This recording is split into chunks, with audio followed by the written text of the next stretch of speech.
Hello friends, this camera's pointed in the wrong direction. My name's Aaron Ciotti, everybody calls me Ciotti.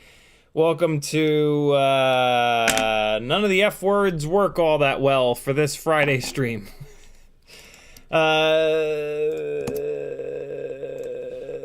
gonna be trying to figure out what camera.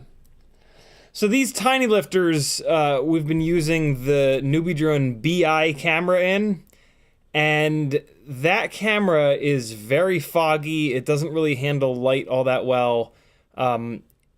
It's hard to fly with that camera, if I'm completely honest. You can't see any scraggle. So we're gonna try to find a better camera that fits in the Goober canopy. We have to stick with the Goober canopy because of the Insta360 Go holder, which is like at the heart of the Tinylifter.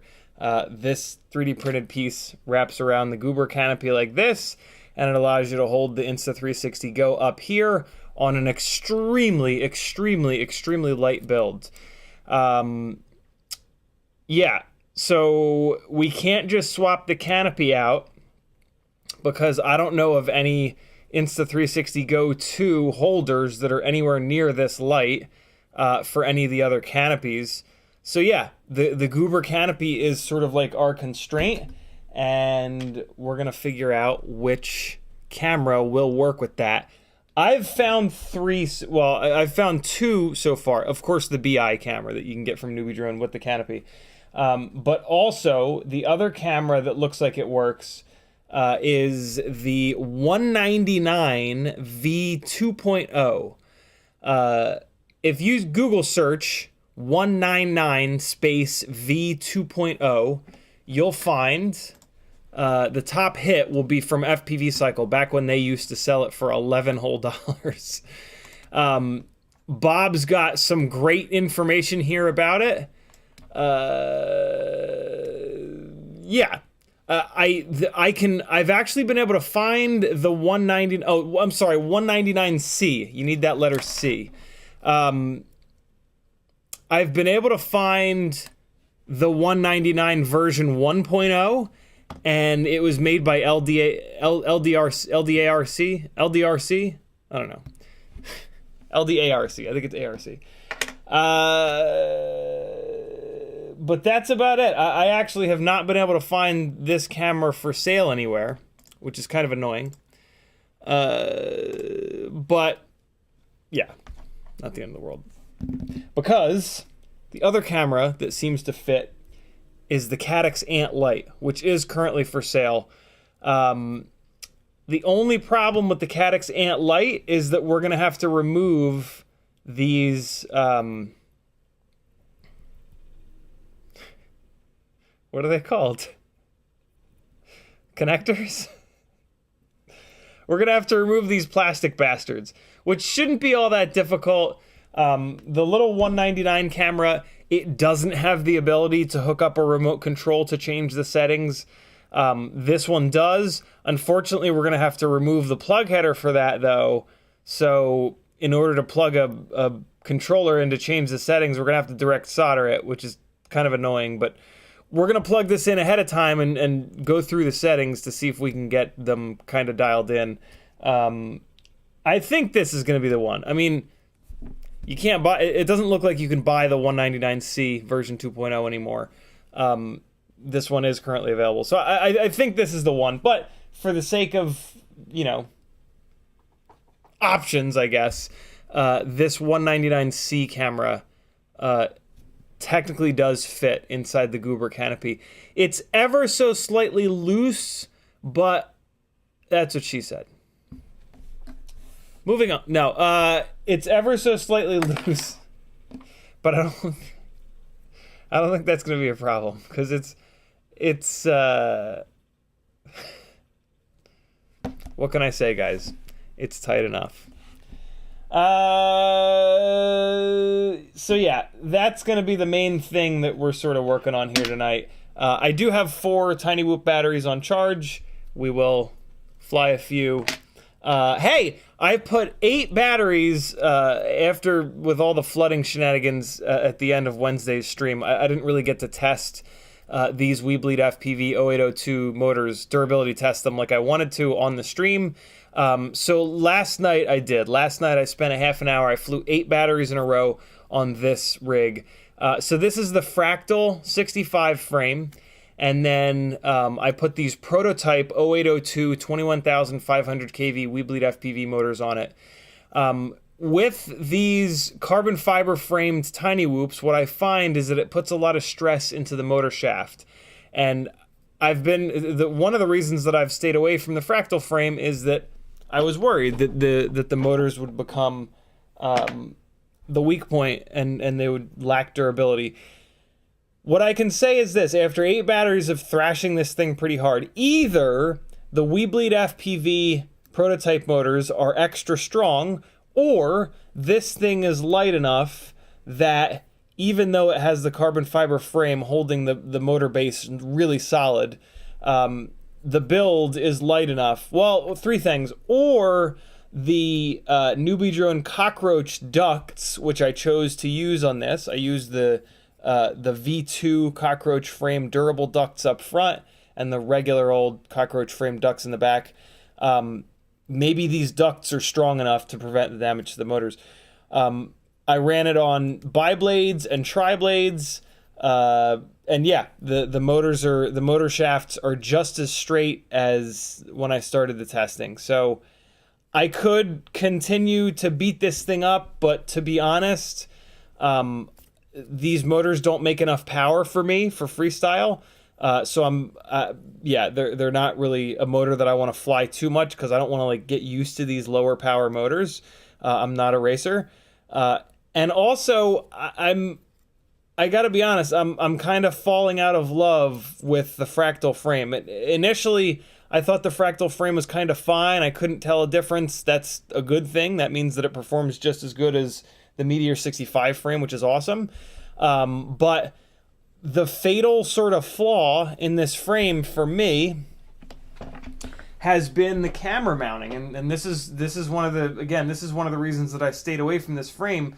The camera, it's just not, it's not like positively held straight. And if you've ever flown with your camera a little bit off center like this, you just start missing everything. Like, it's really, it really makes being accurate very, very difficult, because, you know, when it's off center like this, the center of the screen, you're no longer going towards that point.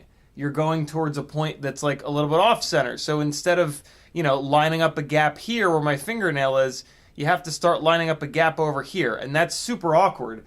And then you crash again, and then the camera goes, you know, either more out of off kilter or whatever. So yeah, I think I'm kind of done with this frame. I love the idea behind this frame. I love Fractal as a company, but yeah, without a way of holding this camera absolutely dead straight, I just can't do it. Maybe, you know, I'm sure a lot of these Tinywhoop racers are much better pilots than I am, and I'm sure that they can adjust to that sort of thing, but I can't.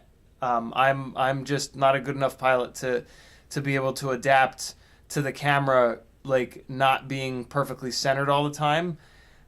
So yeah, this rig is gonna end up, although this AIO is actually kind of on its way out, so I don't know what to do. I'll probably just throw it back into a Meteor 65 frame and just run it into the dirt. But yeah, this AIO is not long for this world. It's doing the standard ESC FET failing nonsense where when you push it really hard into a corner with both roll and yaw, it just drops an arm, which is a shame. This will be the third Happy Model AIO in the last like month or two that has died because of that. You know, this is the game that we play, right? We demand things be very inexpensive and lightweight, and with that comes some fragility. The good news is that I have two of these other Happy Model full-size AIO ELRS boards that have been completely bulletproof. So yeah, this is basically 1 and 3. My sample size on these Happy Model ELRS AIOs is 3, and this is the first one that's begun to give me troubles. I have had this exact same failure on a Happy Model Tinywhoop board that came with the HD0 Modulus 6, and I had the same failure on my X12 Happy Model X12 board that came with the Modulus 7 ELRS. Both of those boards are on their way to Athix. He's had a couple failures there as well. He's going to try to pull MOSFETs off of the ones that I sent him to repair his. I'm looking forward to seeing if he has any luck doing that. In the chat, Bozadar Reyes was first. Kinetic FPV was next. Sleepy CBR, Northern Tier, J Drones, Ram Donko, Kiz Bartlett, Mr. Blue Sky, Northern Tier, Sleepy CBR again, 8-Bit FPV, Flush FPV, Frank Nicholas, Ed K, Fat Pastor, Riot 9, Sleepy CBR again, Casey Henderson, Jason Black, Riot 9 is here, Jesse Garcia, Slim, bunch of people that I haven't seen in a while. Welcome back, fuckers. Why can't I not curse?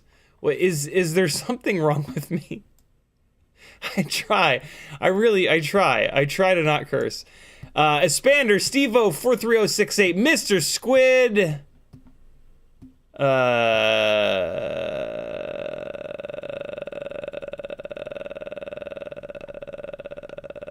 Mr. Huggy. I think I got everybody. If I didn't get you, I'll get you next time. Love you guys. This is my full-time job. CiottiFPV.com has a million ways you can support me. Patreon helps out the most. This coming Monday is a giveaway stream. 3 giveaways for patrons. Head on over to CiottiFPV.com, click the Patreon link, and you'll see how you can get in on those giveaways. Or if you just want to support the madness, it's $3 whole a month. It makes a huge difference for me. We've been on a pretty good roll with almost 1 subscriber every single live stream for the past couple of weeks. To be honest, like I need that. I'm really relying on these live streams to pay the bills right now because I have not gotten a flying gig in like over 6 months. I don't know what the hell's going on, but yeah. So if you have 10 cents a day, help a gangly man out, and I'll keep doing these live streams for you. Next year, I'm going to have a serious kind of sit down with my bank account and ask it if it needs me to get a real job and put FPV on the back burner. So, yeah, I'm doing everything that I possibly can to just kind of keep going with this. But yeah, it's been shrinking all year. This has been a rough year. So I don't know. Yeah, my fingernails are disgusting because I was working on Sage's car the other night.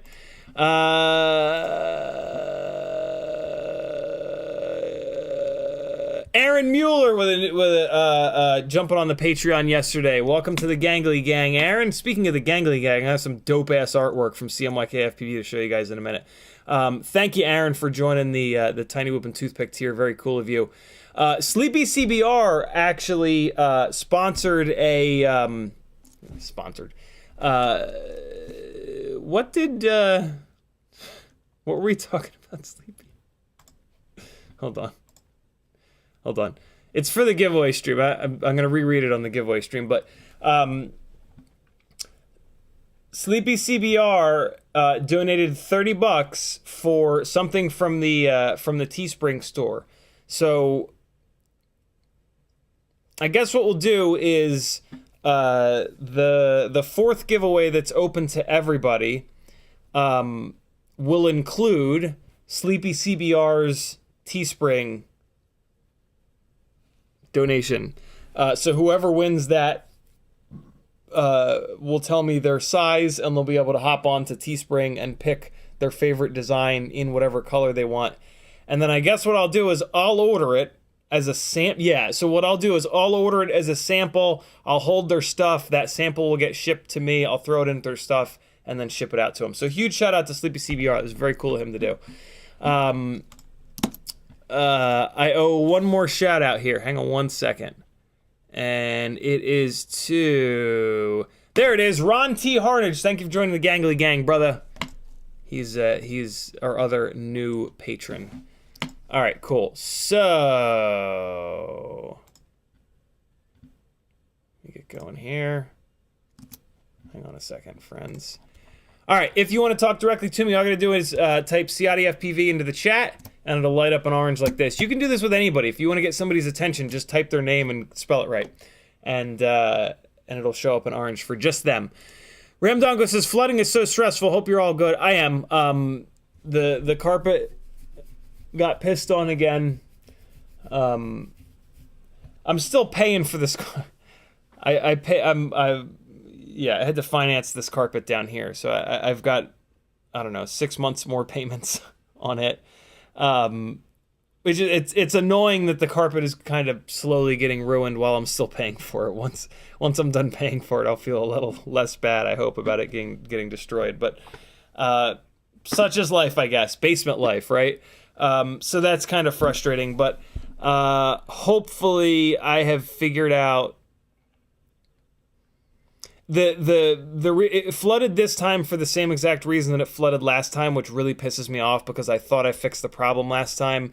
I have fixed the problem a little bit better this time, and next time I'm at Home Depot, I'm going to get a couple of things to hopefully like fix this issue so that it actually doesn't happen again. All that being said, this is just one drain hose. If any of the other drain hoses explode, or if a pipe starts leaking, it's gonna piss all over the carpet. The kitchen sink and dishwasher are right up there. Luckily, they're like 2 inches farther than my computer. Like the first flood was really the nasty one. This one wasn't nearly as bad. The first flood could very well have killed the Mac Mini, both monitors, all the hard drives, everything. But I got really, really, really lucky. Kind of wish I'd thought of that before I designated this corner of the room as the studio, because it's just kind of creepy. But yeah, sort of is what it is. Life's imperfect. Kiz Bartlett says, if you're looking for the culprit who flooded your house, my money is on Edward. No, Edward did something in their system, because I have been getting hammered with phone calls from people asking if I'm between the ages of 60 and 80, which is super scummy, man. The phone-based scammers, the reason why they hang up on us so often is that we don't sound like we're elderly people. I've seen a couple YouTube videos on this. They very specifically target elderly people because they're the only people that are dumb enough to give their password and not dumb enough, but just I don't know what else to call people whose brains have turned to mush because they're 100 years old.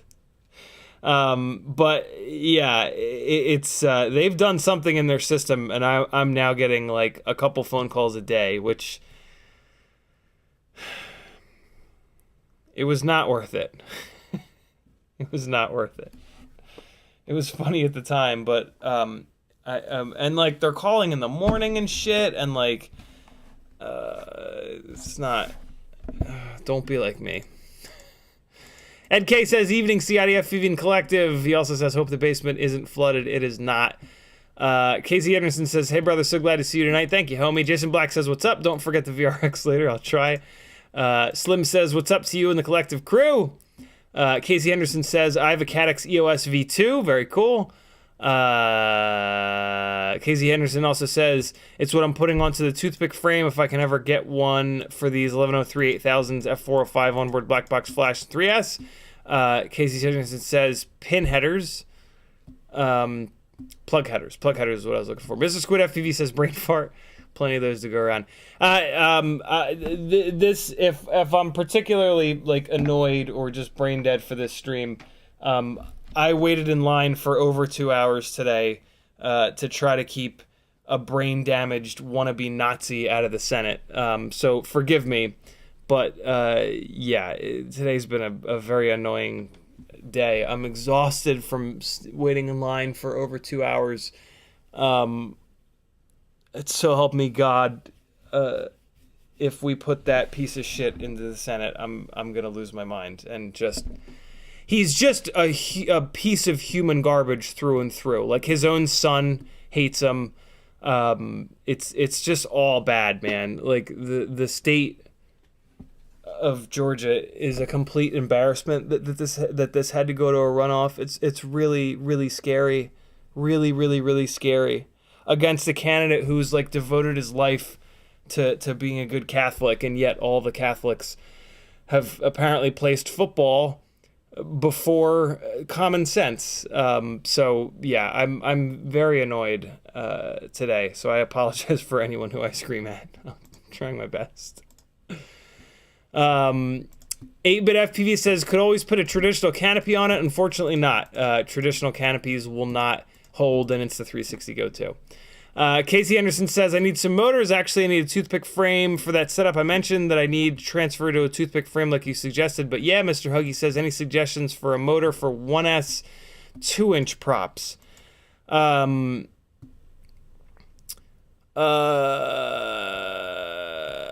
Unfortunately not. I mean, what I can tell you is that an 1102 motor doesn't seem to be quite enough. I built a little 2-inch toothpick thing with the Newbie Drone Flow 1102 motors, and the performance was just awful. So 1102s don't seem to be enough. But what's going to happen is when you get up into like 1103 and 1104, A, you're not going to find a high enough KV. B, it's going to pull so hard on the battery that it's just going to, the flight performance is going to go to hell. So, yeah, the 1S toothpick thing is very confusing to me. I don't understand why so many people are so obsessed with it. Because from what I've seen thus far, the performance is not good, and you can get the same performance from a Tinywhoop, and then you can fly it inside as well. So yeah, I don't get it. I think you should just build a whole bunch of Mobula 6 ELRSs with 30,000 kV, 28,500 kV 0702s, but I don't know. People seem obsessed with these 1.6 inch, 2-inch toothpicks. I'm just not understanding it. Yeah, I just don't get it. The performance is just not there. So yeah, I don't know, brother. I wish I had a better answer for you. Mr. Blue Sky says, are you related to Joe Pesci? Would I be doing a FPV live stream if I were? I'd be rolling on dubs, son. Is that still a thing that people say? Fat Pastor says, just call it Oreos under your fingernails. That makes it a snack for later. Oh, God. Ethan W. says, hey, just got here. Why was your house flooding?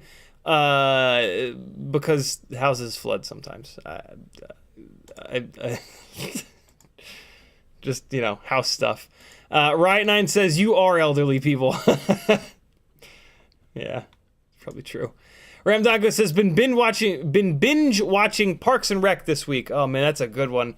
Butch Unknown says political views should not be spoken about. Not true at all. Not speaking about political views is the reason why this country is so fucked. Yeah, that's just sort of the truth. Sorry. If you don't like real talk, this is not going to be a live stream for you, brother. And I'm not talking like just tonight's live stream. I'm talking me. I don't back off of shit. If there's something horrible happening, I'm going to talk about it. And if you can't handle that, like, that sucks for you. But yeah, that is always going to happen. If there's evil going on, I'm not going to just ignore it. That's not how I live my life. You know, if I lose subscribers because of it, sucks for you, because this is a fun fucking live stream and there's all kinds of good content here. So, you know, you're lost, not mine. What else is going on here? Yeah, Parks and Rec is one of the shows that Maggie has not watched that I cannot wait to introduce her to. Maggie has never been like a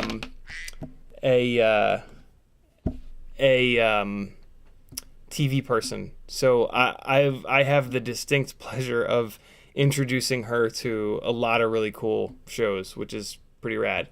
I got her hooked on Community, which she absolutely loved, and yeah, it's just fun. It's just really fun to be able to, like, because I've been going crazy with TV for a long time. Ooh, that's a good way to get yourself hid from the entire channel. Later, Quadfather. Yeah, it's pretty fun. It's pretty fucking fun. And Parks and Rec is up there, man. Parks and Rec is, like, to me, top 10 ever. Top 10 shows ever. It's just amazing. Jason Crabtree says those phone scammers are a bunch of predators, like the pedo type, not the cool lion or tiger type. It's true, man. It's true. That's a good word for them. They literally are predators. Yeah, they're predatory. It's awful. Mudderton says, I found an old thread between me and Kebab about those micro cameras. He said the 190-C is basically an updated OV231. Mudderton, you know where else he says that I just read today is here. Yeah, here it is. It's essentially the same as the OV231, but a smaller PCB that actually fits in the B-Brain V2 mount, and apparently also in the B-Brain Goober canopy. So yeah, really good little chunk of info here that I didn't know existed about the 199C. I'm super interested to hook it up. I hope... I was about to say, I hope that you can mount it with the wires on the bottom, but it doesn't look like it. It looks like Bob's got it in the canopy here, and it's pretty obvious that the wires are going up to the top. That just makes mounting it in the Goober canopy a little bit more annoying, but not the end of the world, so it'll be fine. Crash a Lot RC says, wish I could subscribe again after hearing that. You're good people. Thank you, brother. Fat Bastard says, RDQ has the Mobula 6 ELRS back in stock. There you guys go. Hopefully they have it in stock with the 26,000 kV motors. They probably don't. You're going to end up switching the motors. It's so annoying because the 26,000 kV 0702s are probably perfect for everyone that's not a complete, like, just picky bastard like me. Like, those 0702 26,000s are great. You put them on the Gemfan bi-blades, they're just awesome. For most people, that combo, for most people to fly acro in the house, you're going to need to motor limit that down a little bit, and then as you get better, you can bring the motor limiting up. It's only like to want to go more than 26,000 kV. I don't know how else to say this. You got to be kind of good. Here's the better way of saying that. You got to be obsessed with being good, and you got to waste your entire life getting good at flying Tinywhoops.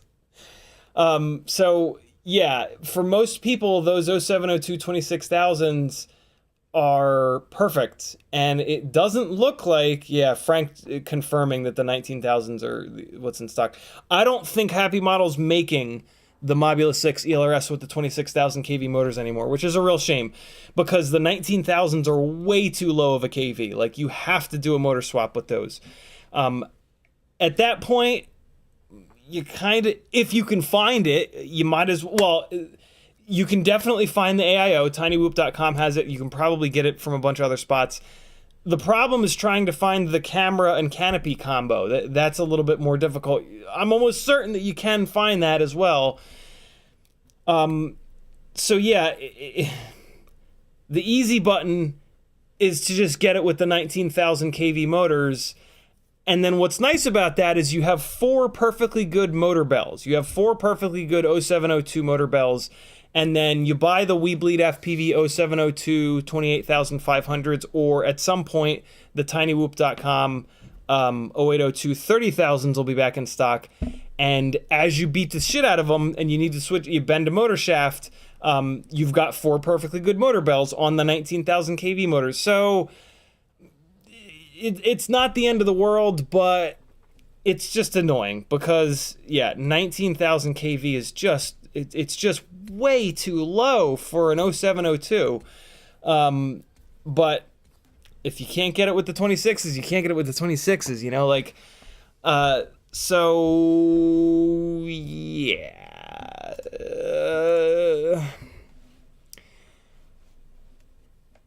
I kind of want to spend some time figuring out where the, anybody really bored in chat? If anybody is super bored in chat, or somebody that just wants to help all of chat out, what I would love to figure out is where the Mobula 6 ELRS full-size AIO is in stock. I know it's in stock at tinywhoop.com, but I wonder where else it's in stock. Where are the Meteor 65 frames in stock, because they're the ones you want? And where is the Mobula 6 canopy with the TPU piece?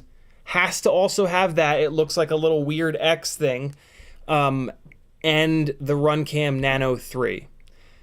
Those are the pieces that we need. And then you pick whichever motors you want. We Bleed FPV 0702 28,500s or Tinywhoop 0702 30,000s. I don't know if those are in stock. I doubt it. So the We Bleed FPV motors, last time I checked, were in stock. So yeah, man, would it be nice if all that stuff is in stock at one place, but I can guarantee you it's not, because why would anything be easy in FPV? So, yeah, after this stream, if I'm not completely burned out, I'm going to spend some time hitting all the stores to figure out where that stuff is in stock. And you know what I'll do? I'll drop it into a Patreon post. That is a perfect idea for a Patreon post to give you guys your, 10 cents a day worth or $3 a month worth that are on the general tier. The rest of the tiers have their own sort of other benefits. But yeah, I try to do as much as I can on Patreon. I'll admit I don't do a ton over there. Like the most useful thing to my Patreon, to be honest, is getting email notifications when I live stream, because YouTube's notification system is just broken. There's a ton of stuff on the Patreon channel in Tech Talk, and there's a big YouTube playlist, and there is a bunch of stuff, but I don't put like a ton of Patreon specific posts up every month, because, like, I don't know, I just share most of what I figure out here on the live streams. It's tough, man. Like, I don't want to put a ton of stuff behind the paywall, because I know that there are reasons that people don't join the Patreon. So I have this tendency to just vomit everything on these live streams, especially because I live stream for 8 to 10 hours a week every week. But yeah, every once in a while I have a lightning bolt hits my brain. I'm like, ooh, that would be a perfect Patreon post to try to inspire more people to give me 10 cents a day. And this is a good example of that. So yeah, Patreon basically, like, it's just like a little message board for me. I guess I could dump it all into Discord, but like Discord stuff just gets pushed forever, right? Like my Patreon, you can click deals or you can click Tech Talk and see a whole bunch of like really good stuff. So it's kind of like a website for me. I almost use it like as my website in a weird way. So yeah.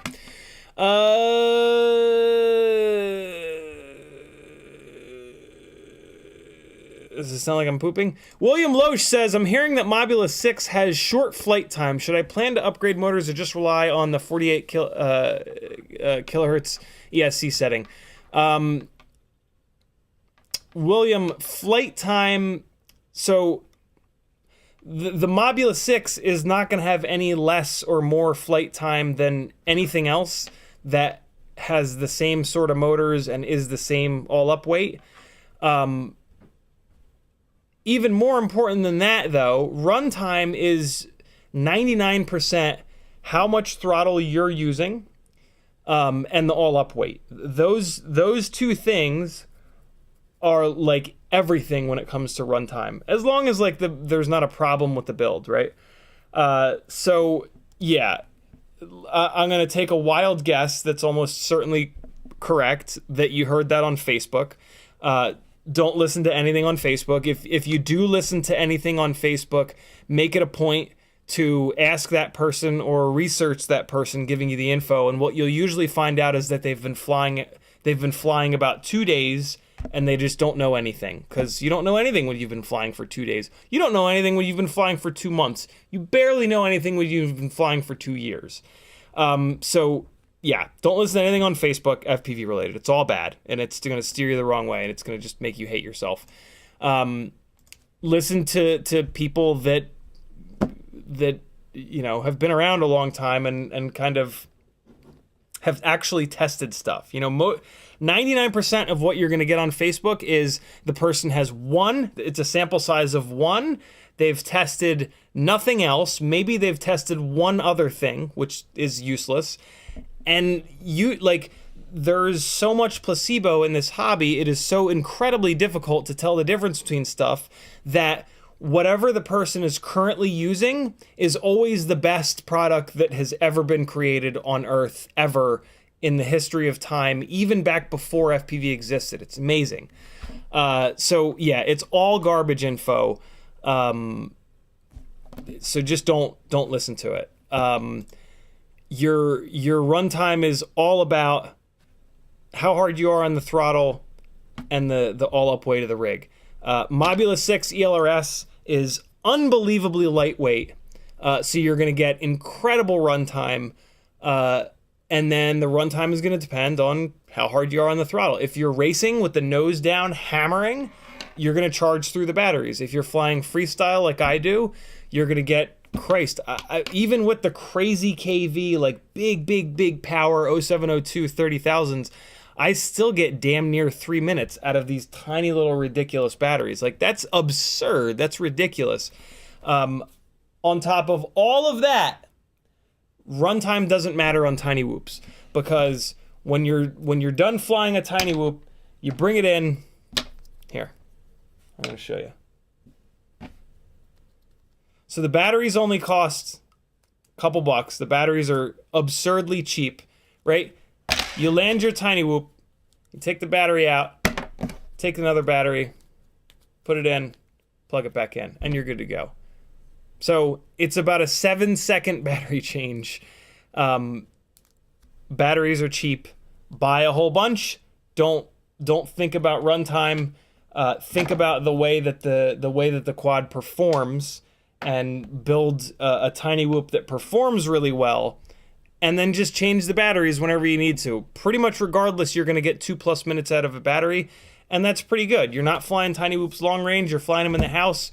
You're going to be 20 feet away, fly it back over, swap the battery real quick, and away you go. And then you can build a rig that actually flies good rather than a long-range Tinywhoop, so that you can go 300 feet away. I'm still tempted to actually see how far away you could fly a Tinywhoop.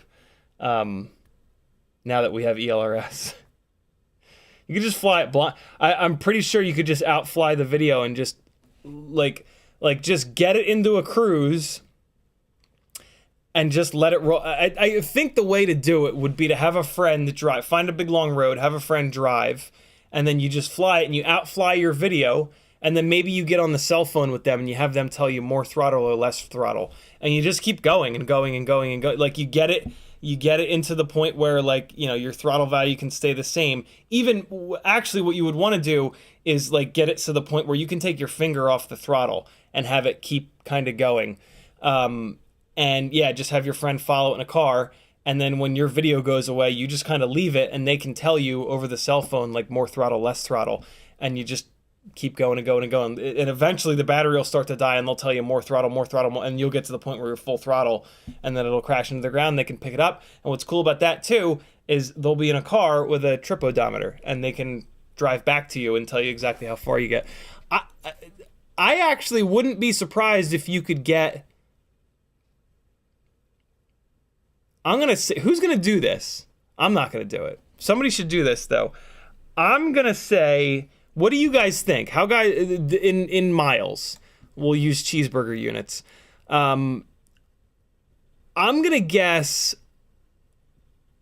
I want to guess a mile, but man, a mile is pretty far. I'm going to guess a mile. Fuck it. I'm going to guess a mile.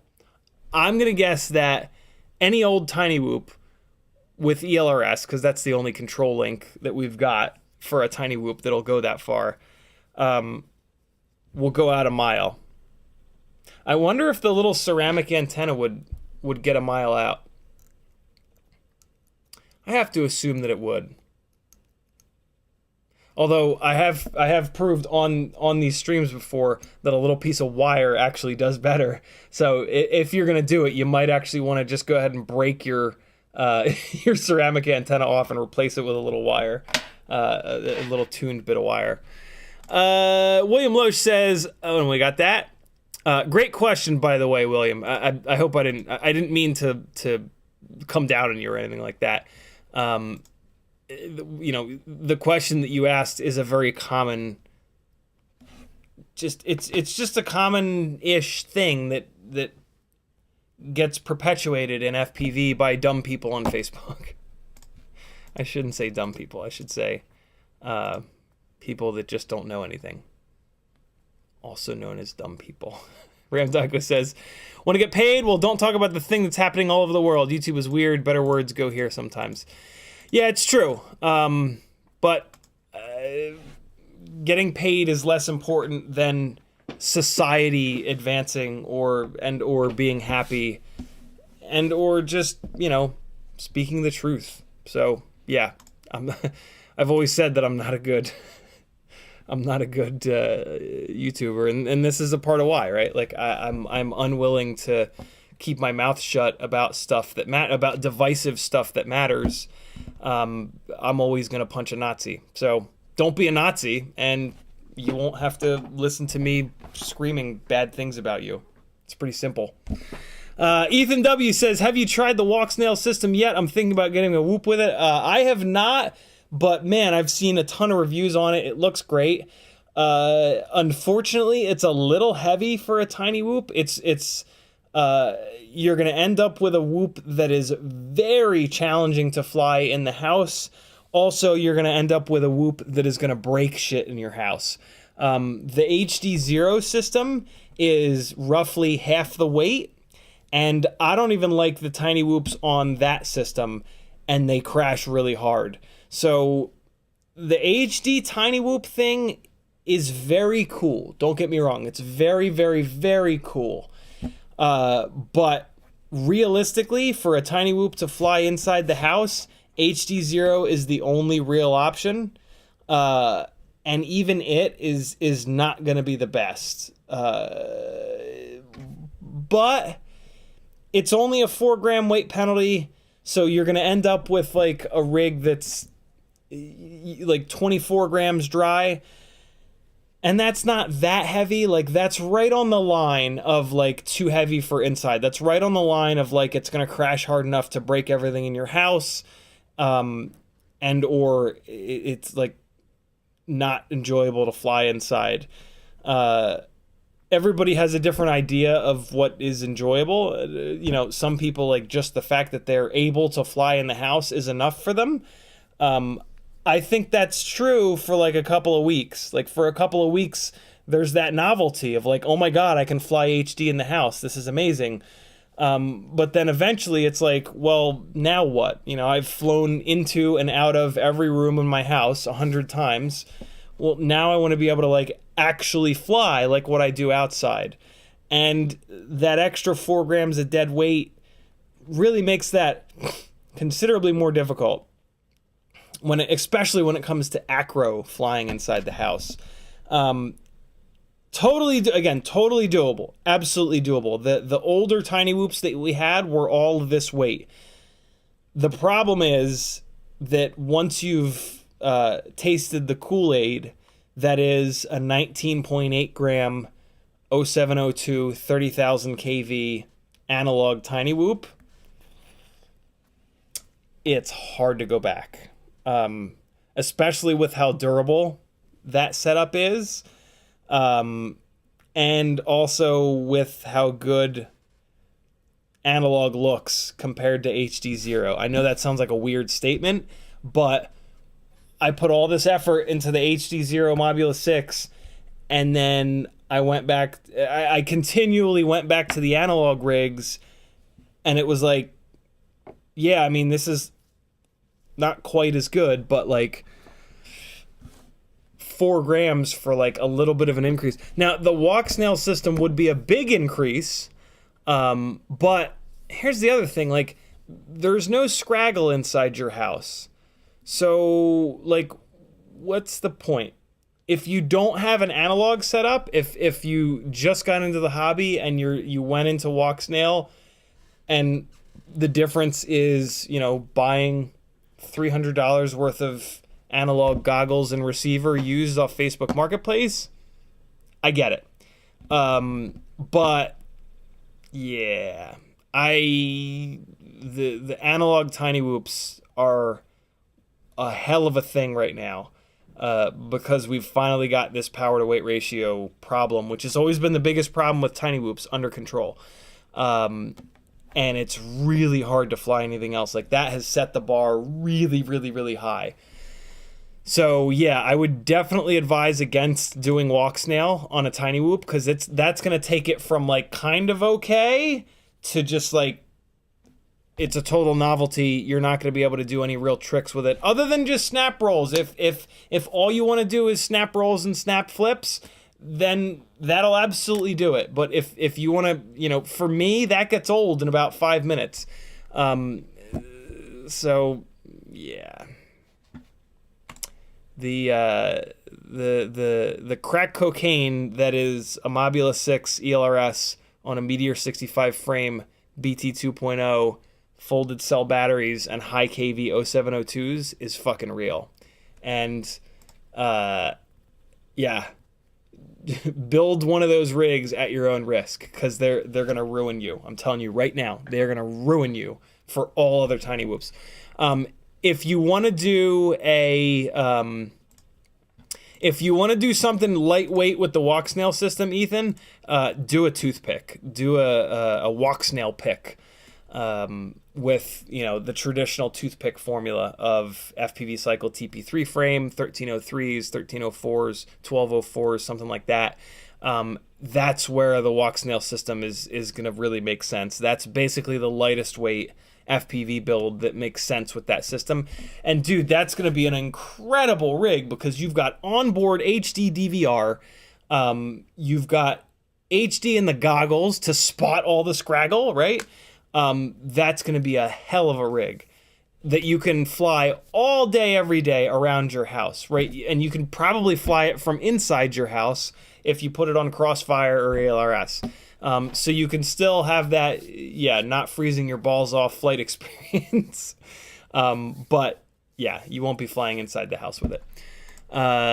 Frank Nicholas says, RDQ only has the 19,000s. Thank you, brother. Motherson says, any chance the Tinywhoop pinch cam fits that Goober canopy without hacking it up? That's a really good question. Do I have a tab open for that pinch cam? I think I do. Yep. Let's see if Jesse has the board measurements.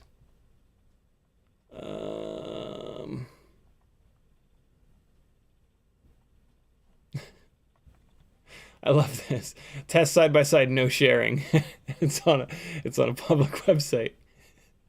Come on, please. Have the measurements. All right, there's no measurements, so I guess I'll just have to buy. I was planning on buying one of these anyway. So, yeah, I got a couple tabs over, and there's a couple of things I'm going to be getting. I need to do another Tinywhoop order. With this one board dying, I think I might grab an extra. It's really nice to have 3 of these things up, put together for testing purposes. This mount, I think, is going to give me a little bit more I'm hoping is going to give me a little bit more durability than the old mount. So I had one of these pinch cam. Where is it? I had one of these pinch cams, and I had the old school mount for it. This mount here. And then I had Tinywhoop canopy, and it was just fragile. It didn't live very long. I'm hoping that this pound mount is going to be more durable for the camera, but also for the AIO. What I'm worried about this setup is that, and one of the things I love most about the Mobula 6 ELRS canopy setup is that it's just invincible, and the camera never hits the AIO. I'm still a little bit afraid with this mount that it's going to hit the AIO, but I think I'm willing to try it because a lot of people are saying that they really love this pinch cam. I keep clicking on the wrong tab. There it is. So yeah, I'm going to give this pinch cam a shot, and we'll see if it fits in the Goober canopy. That would be great. My guess is going to be that it will. It kind of, just looking at it, it looks like it's about the right size. The wires are coming out on top, which is kind of annoying, but I can get around that by flat soldering them. So yeah, we'll give that a shot. What else am I getting from there? Yeah, maybe I won't get another gate. I think I have enough of these gates. I'm going to get some of these reinforced nylon screws, some Rennie screws. Been meaning to get those. I'm going to get another one of these little short singularities. And then look at this. Look at this. I meant to show you guys this, and I totally forgot. They have custom colored wires. Look at that. Red, yellow, green, blue, white, black. And these are the wires that are pH 1.2, not pH. JST 1.25, which is the standard connector. I don't know what color to get. I think I might get white. I don't know. But yeah, look at that. How amazing is that? Talk about customization options. Good Lord. Jesse's always got your back when it comes to funny colors. Hey, and here's the other thing that somebody commented on the other day. The purple Meteor 65 frame. If you go into frames, Jesse has hand dyed a bunch of Meteor 65 frames. No, these are the colors from Beta FPV, but Jesse has some he had some hand dyed ones. Are they all gone? There we go. Custom Tinywhoop HQ dyed Meteor 65 frames. Look at all these colors, yo. Some of them are going to be sold out. The one that I got that's on my rig is it True Purple? It's True Purple, and look at that, it's sold out. So that's this one here. That's this color here. This is True Purple.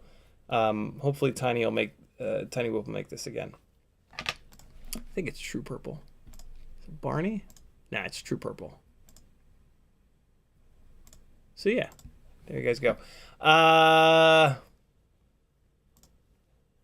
I'm already on that scene.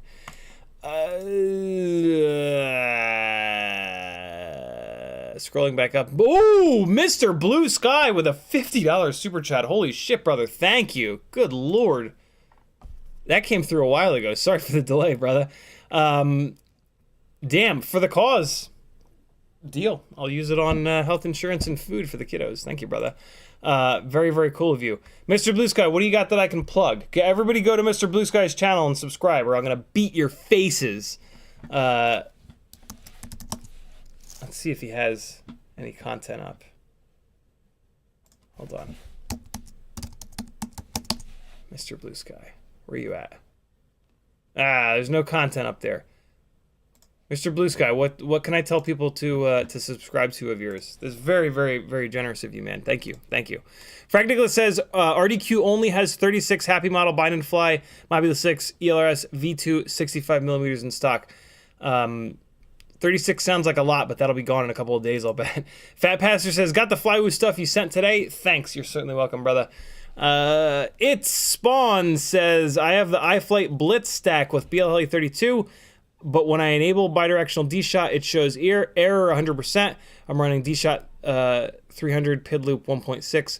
So more than likely the problem is on BL Heli 32. Fire up BL Heli 32, plug a battery in, and update the ESC. Or if it's an AIO, yeah, just update it. Update it to the newest version of BL Heli 32. Sometimes what'll happen is they will those ESCs have been sitting on the shelf since before bidirectional D-Shot, so they will have an older version of BL Heli 32 that's not compatible. There have also been versions of BL Heli 32 earlier this year, late last year, that didn't work quite right with bidirectional D-Shot. So always, if any of you guys are running BL Heli 32 on any of your rigs and you have not updated them in the last, like, let's say 6 months, go update them. I want to say that it is now version 32.9. Don't quote me on that. But yeah, BL Heli 32, update it. There's a ton of YouTube tutorials on how to do that. And the newest current version of BL Heli 32 will work, obviously, with bidirectional D-Shot. That's kind of it. There really is nothing else that could be causing that problems. Your PID loop rate doesn't have anything to do with it. D-Shot 300 versus 600 doesn't really have anything to do with it. So yeah, your ESC, basically your problem is that your ESC firmware is not compatible with RPM filtering. So yeah, Right9 says, shirt of the day. This is an old shirt. Old Miata shirt. Keep it simple, stupid. With 3 generations. This shirt is so old that this is before the 4th generation Miata came out. The current generation Miata is called ND. And this shirt was made back before that existed. This is the NA, this is the NB, this is my Miata, and this is the NC Miata. Yeah, this is an old shirt, man. I have not changed shirt size in about 20 years. Skate Freak 2828 says, how many batteries do you have and how do you store them? I have about 12. Well, I can tell you how many I have. Weebly 15, then 14, 13. So I have 12. I have 12 of the folded cell batteries, and I just store them in one of these. The Tinywhoop batteries are completely safe. They don't have enough capacity to shoot big fireballs and light your house on fire. So you can be pretty disrespectful with them. That being said, they're also kind of sensitive, and they will get ruined if you leave them charged. They will get ruined earlier than other batteries if you leave them charged. So don't leave them charged. Charge them up and then fly them, and then they'll be discharged. Most batteries, this is the dirty little secret of battery safety that nobody talks about. When your batteries are discharged, even the big batteries, they don't shoot fireballs. They only shoot fire when they're fully charged. So the easy button for not having batteries burn your house down is to charge them right before you go fly. Charge them in a safe way, obviously, but yeah, like the best way to reduce your exposure to home fires is to charge your batteries and then go fly them. And then after you've flown them, they're going to be at 3.8, 3.7, 3.6, 3.5 per cell, whatever it may be. And at those voltages, they won't shoot fire. They could technically still vent and shoot some smelly, noxious gases, but those gases are not going to immediately burn everything that you've ever owned. So yeah, the best thing that you can do with Tinywhoop batteries to make them last longer is not leave them charged. Even if you do leave them charged, they're not going to burn your house down. They might shoot the tiniest little bit of fire, so don't put them directly onto kindling or the carpet or anything like that.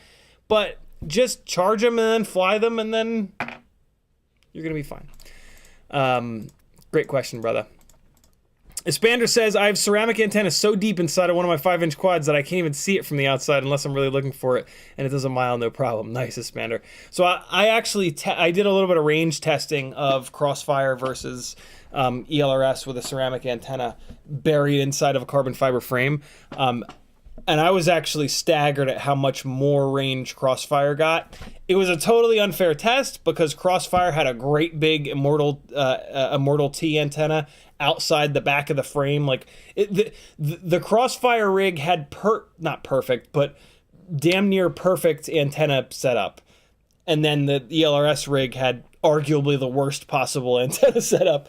But yeah, there was a big difference in link quality and RSSI in a situation where there was a lot of bouncing. It was basically it was at one of the cycling races, so it was like in a city with a lot of buildings, and I was basically flying behind more and more buildings, and there was bounce, but yeah, the ELRS rig fail-safed long before the Crossfire rig was anywhere near even like a potential of fail-safe. Admittedly, I did not fly the Crossfire rig to the point that it fail-safed, because I was like, when I was setting up and just kind of playing around and I had a little bit of time to fly safe, I threw the ELRS rig up in the air just to see where it would fail-safe, and then went out and got it. When I was flying my rigs on Crossfire, I was, doing something of value, so I wasn't going to just send them down around the block as far as I could go and have them fall on top of a cyclist's head, but yeah. We got that. Michael DFPV says, happy Friday, CiottiFPV and Gangly Gam. Have you thought about a new fund? You know, I have not thought about a new fund. I need to, though. Hey, before I forget, I'm forgetting all the things. I think this is what we're going to go with. CMYK, on Wednesday's stream, we talked about how to can you update, please? Messages? What are you doing? A new logo for Gangly Gang. So we had a logo for the collective. That logo died with when my ex-wife walked out on me, which is fine. I tried to get the logo, but yeah, it's whatever. So we're going with the Gangly Gang. You guys can still call yourselves the collective. That's totally fine. Star Trek nerds love it. But I'm moving forward with Gangly Gang, and on Wednesday's live stream, I asked chat, like, hey, what we need like to tie Gangly Gang in with something, and the best suggestion that I got was Gumby. And so initially my thought was Stretch Armstrong, but the Stretch Armstrong logo is like, nobody knows it. It's not all that impressive. The Gumby logo, though, you know the Gumby logo. Here's the Gumby logo. Come on, computer. Really? What do you have to think about? Just open it. Here's the Gumby logo, and here's CMYK's first try. This is rough. He just like threw this together, but look at this shit. Tell me that doesn't look awesome. Tell me that Gangly Gang in the Gumby font does not look super cool. So this is, I think, what we're going with. This is just like a real quick first attempt. CMYK is gonna clean this up a little bit. The thing that I noticed with it is you can't see the bottom of the Y, so I think he's going to extend the Y a little bit. He was like, yeah, this is just a quick, like, first shot at it. But good Lord, for a first shot, how fucking awesome is that? If you guys need graphic design work and you don't go to CMYK, I will kill you. I will come to your house and beat you to death. So don't make me do that, because that's a lot of effort. But yeah, I'm super excited by this. And I also kind of think that, like, I think that people might like recognize the logo, but I don't think anybody's going to be able to put their finger on it. So, and I love that. I love like a little bit of recognition, but at the same time, like, what the fuck is that from? You know, like, I love when people have to kind of think about things. So yeah, I'm excited by that. Michael D said, no, we got that. Jason Crabtree says, I have similar thoughts. There's a particular person who won't seem to talk bad about the guy who sent a lynch mob after him. Jesus, pretty sure if you sent a lynch mob, I mean, you'd be shitless. Yeah, I would think so. I don't know who you're talking about. That sounds insane. Ethan W says, have you seen the Walk Snail Mob Light 7? It looks great, but yeah, I know that I know what you're saying. Yeah, the 75 millimeter Tinywhoops, they're interesting. Personally, I have put a ton of effort into trying to get one to fly anywhere near what the 65 mil whoops can do inside the house, and they're just too heavy. Like, just the end. They just are. And at that point, it's like, okay, well, they'd be kind of good for outside stuff, but these are really good for outside stuff. Like, so the only real scenario that I've found for the 75 mil rigs is for like longer range outside stuff. And so if that's what you're going for, awesome. Like, I love it. But I doubt that you're going for that, because like, if you want range, then you should build a toothpick. And I mean, to some extent, if you're going to fly outside, you should build a toothpick. If nothing else, like wind coming in sideways on any kind of a ducted rig, that sideways wind is going to pound these rigs, regardless if it's a Mobula 6 or a Mobula 7 or even a 2-inch whoop. Anything with vertical surfaces like this is going to get mangled by the wind, and it's going to just wreck the flight performance. That's where toothpicks are going to really shine. This, like a ducted Tinywhoop, outside where it makes sense is jungle gyms. So if you're looking for something to jungle gym bash, this is actually it right here. And I've done a bunch of testing with the 75s and these, and this actually outperforms the 75s quite a bit, because jungle gyms have a ton of really little gaps, little spots in between the monkey bars is only like this big, and that's 65 mil Tinywhoop all day. So yeah, I personally cannot find a single scenario other than long range that the 75 mil motor to motor Tinywhoops handle better than the 65s. I'm just one person though. If you know, like, you guys might like it, I don't know. I have super high standards, and usually that lands me with rigs that fly unbelievably well for the specific job that I'm looking for. If you live in a warehouse or some just gigantic house with tons of room and you don't have a lot of valuables, 75 mil, maybe even an 85 mil Tinywhoop might be totally fine for you. To be honest, I still think you're going to like these guys better. But yeah, different strokes for different folks and all. But if you build one of these things, you're going to love it. If you build it to my spec, you're going to absolutely love it. It is fucking magic. And every single person that I have let fly this has been completely blown away. So there's that. Frank Nicholas says RDQ has the Happy Model SE 0702 26,000 motors in stock. To be honest with you guys, you're going to be better off buying the We Bleed FPV 0702 28,500s and then just motor limiting them down a little bit. The Happy Model 0702 26,000s are okay, but you might as well get a higher KV motor and then motor limit it down so that you have access to the extra power. The Mobula 6 ELRS coming with those 0702 26,000s is magic, because those motors make really good power right out of the box. And then a year from now, when you've finally outgrown those motors, then you can get the 30,000 or the 28,500 kV. The Mobula 6 coming with 19,000 kV motors, in my opinion, it means that you immediately need to change the motors out, and that's just annoying as hell. When it used to come with those 26,000s, you could just rock it like it is, put focus on the frame swap and the BT 2.0 swap.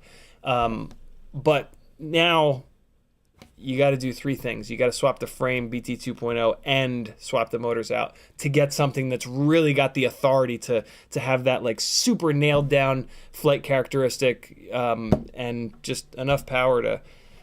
Here we go again. Hello? Hello?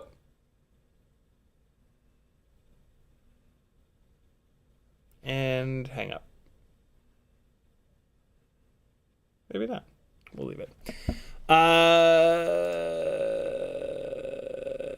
Frank Nicholas says, what's up with Happy Model SE 0702 26,000 being sold in two versions, clockwise and counterclockwise? Yeah, the wires are just swapped on two of them. It's annoying. I get it. For somebody that's brand new in the hobby, if you cook a motor on your Mobula 6 and it has red wires, You go on the website and you buy the one with red wires, and then you put it on and you don't have to mess with the motors tab. So in that respect, like, I get it, but kind of silly. Hey, think of it this way. You can pick what color motor wires your Mobula 6 motors have. Although, I don't know, I would not suggest buying those 26,000s because the Weebleeds are 28,500, and eventually the Tinywhoop 30s will be back in. So, June Logo says, check out King Kong 800 TVL cam for Urban Whoop. It might fit. June Logo, I think... So King Kong, I believe, is the same company as LDARC, and we were talking earlier about that 199C camera V1 being made by LDARC. So I think you're talking about the same 199 camera that I have here on the bench. Metaldertson says, please talk me out of buying one of these tiny K trucks. Well, I will not talk you out of that. I think they're a effing I will say, here's what I'll say, Metal Dirtskin. If you don't have someone else in the house to drive that thing around while you tiny whoop it, then don't buy it. Because if you're only buying it for yourself, what will probably happen is you'll drive it around for a couple of days and then you'll get bored of it, because RC cars just go forward, backward, left, and right. And there's only so much forward, backward, left, and right that you can do before you kind of get bored with it. So yeah, if you don't have someone that can drive that thing around for you to chase it with your tiny whoop, I don't think it's necessarily worth $80. Although it is very fun.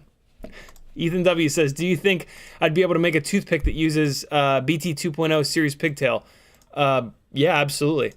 You just solder it on and like, that's it. You're good to go. Super, super simple.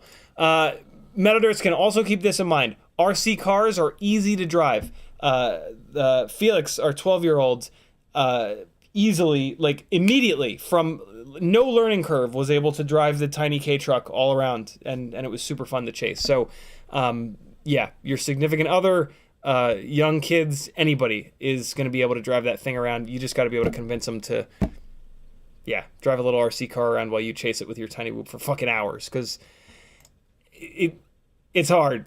It's hard to chase it, and you're going to want them to drive it around a bunch so that you can get good at flying really low to the ground. Use your throttle expo. And yeah, you just gotta have to sort of put some time in. Fair warning. 8-Bit says, the camera that comes in the iFlight Alpha Whoops fits the Goober and has sharper, better image than BI. iFlight Alpha Whoop camera. See what we can find here. Caddx Polar Nano, that's not the one. Analog. So, are you guys going to tell me anything about the camera? What's the over-under? I'm betting no. I'm betting they give no info whatsoever anywhere on the camera.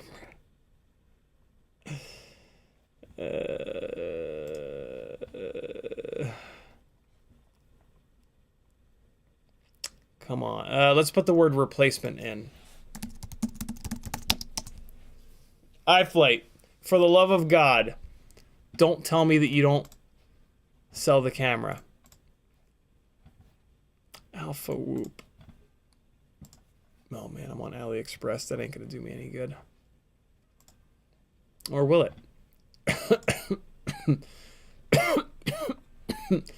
I'm back on AliExpress. Search for camera.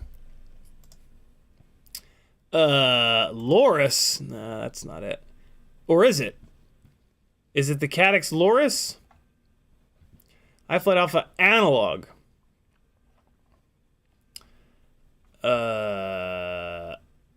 Isn't the Loris very similar to the Ant? 4K? What? Come on now. Okay. Okay, so that's some sort of nonsense. Come on now. When these manufacturers don't sell replacement parts, it makes me want to smash them with a big flaming hammer.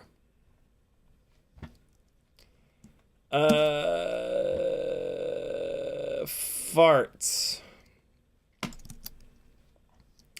Well, I can't quickly find it. Can anyone else?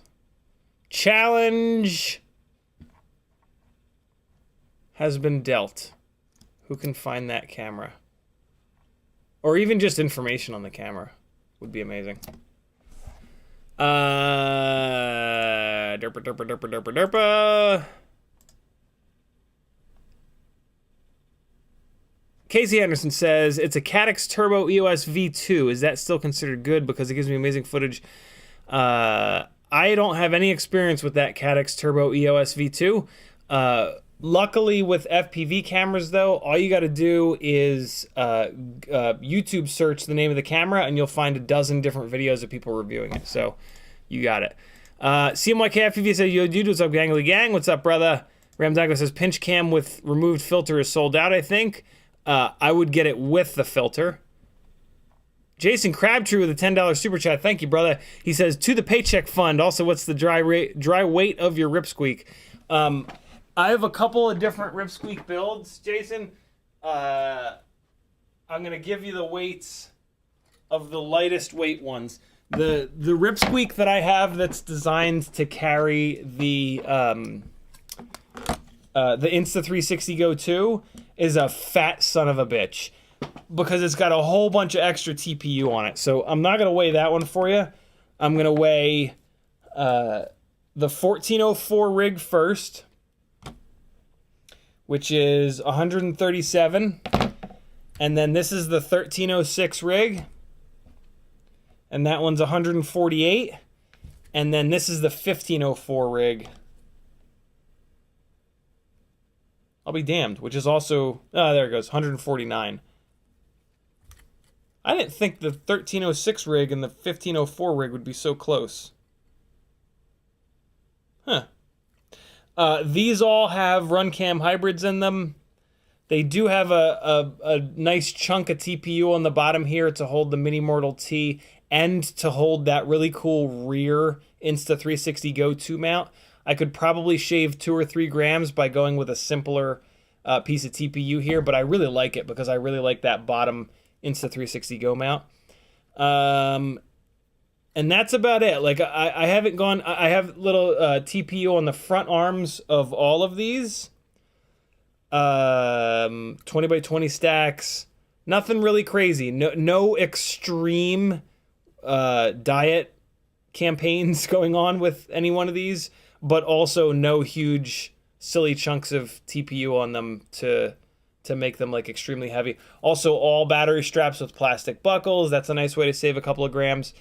So yeah, these are like in between. Like they're not needlessly heavy, but they're not like hardcore lightweight. You know, fragile. In the car world, what we call them is dyno queens. And these are not dyno queens. These are built to slam. Thank you again for the super chat, my man. Much appreciated.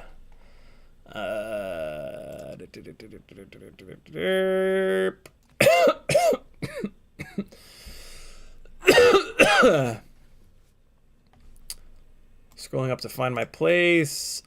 Michael Blade FPV is in the house. Jesse Garcia says, can you make a tech article on how the F to put the Tinywhoop cube gate back into the carrying bag? Let me show you, Jesse. It's not just you. So I've been in the photography world for the past, almost 20 years. And there are a lot of things in the photography world that work in that same way. And I shit you not, for like 15 years I couldn't figure it out. And then somebody showed me, it might have been my dad actually, I think it was my dad that showed me the one tip, which is kind of important. And then it took me like another couple of years to actually figure it out. It's not like something that I tried every day. If I had ever like sat down for 20 minutes straight and tried to figure it out, I would have probably gotten it, but let me show you. you're still going to have to put some work in to figure this out. But I'm going to give you the one trick that actually helped with realizing this. So you're going to grab it left side and right side. And here's the trick. You take one of your hands and reverse it. Got me? One hand is regular, one hand is reversed. And then your hands can't turn anymore. Like, I can't turn this hand any farther. This hand will only turn in this direction now because I've turned it like this. And that's important because you're gonna grab it and turn this hand in that same direction. So what this does is it prevents you from, because like what I would do, I'd be like, well, which fucking direction does it go? I don't, fuck! Right? So if you turn one of your hands, it like only allows you to turn it in the correct direction.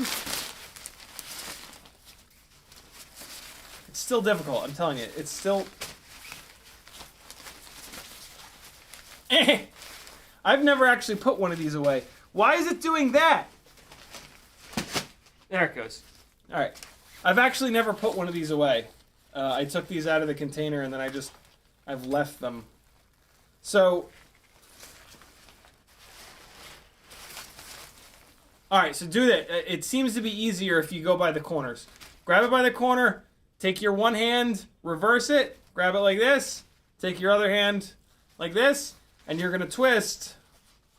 You're going to twist in the direction that your hands naturally want to twist. And what you're looking to do is triple it up.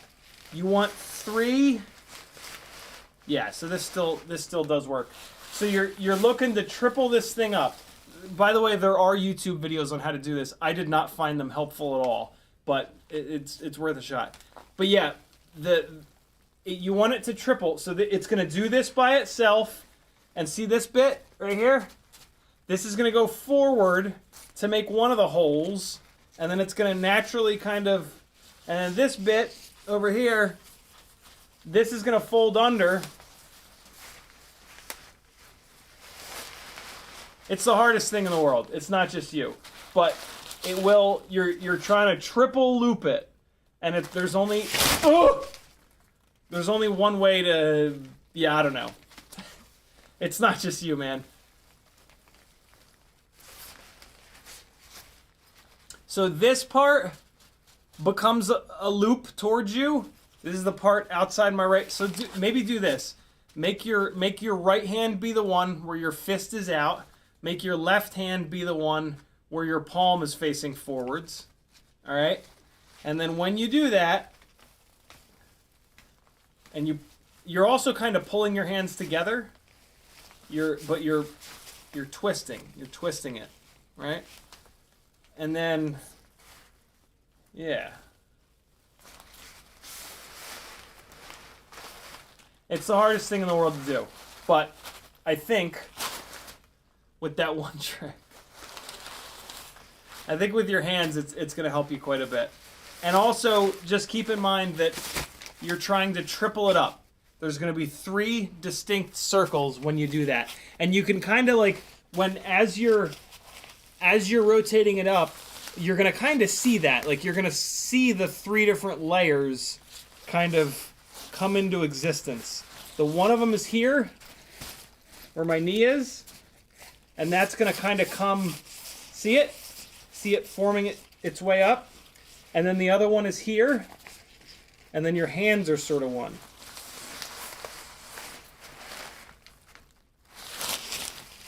Hopefully that helps. It probably doesn't. As you scream and curse and probably rip it in half, just don't feel bad. Because it's like everyone. I've asked people on set before, and they're like, fuck, I don't know. I just do it, and it just kind of works. It's very annoying. All right, where am I at here?